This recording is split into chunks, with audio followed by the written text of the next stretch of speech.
Here's a simple way to figure out where to pull calories from when you're either trying to gain weight, lose weight, or meet some kind of specific body goal when it comes to your diet. So the first step is just figuring out what is the problem that you are trying to solve. Obviously, there is an end goal that you were looking for, like gaining muscle or losing weight, but what is the actual problem you are trying to solve? We are then going to combine this issue with context of the general state that our body has been in for the recent past. And lastly, we're going to look at foods that we are not including in our diet or foods that we may have too much of that might solve or fix the issue if we add or subtract them from our diet. There's a ton of context that goes into this, so it's not very simple, but I'm going to give you an example here. So say I've been bulking for a year and a half. I put on a substantial amount of body fat because I haven't been bulking as clean as I should have. And every single time I go into the gym, I go in feeling bloated and lethargic. So now we have the problem, the context. Now we just need to figure out what in my diet do I actually need to change to fix this issue. So in this example, I'm feeling bloated, lethargic, and gross every single time I go into training. Well, let's just assume that I've been eating an adequate enough time before the gym and I should be digesting my food by the time I get to the gym, but I still feel gross when I get to the gym.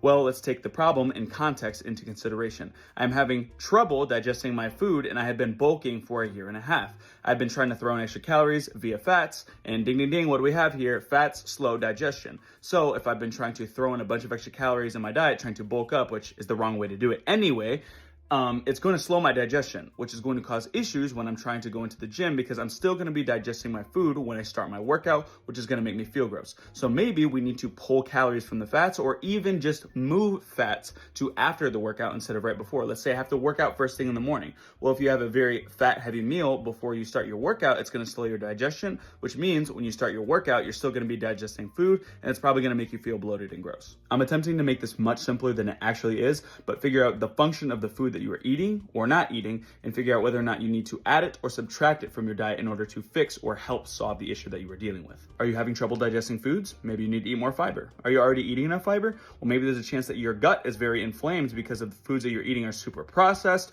or they're highly inflammatory, and that can cause issues with you digesting foods in the first place and using the nutrients. So maybe you need to dial that in a little bit, fix your gut health. There's a ton of different issues that can be solved here, but they all have to be taken into context with your specific scenarios. So you need to do your own research and figure out what foods am I eating, what are the effects that they're having on my body, and how should I fix them. One-to-one coaching will be available soon, so stay tuned for that.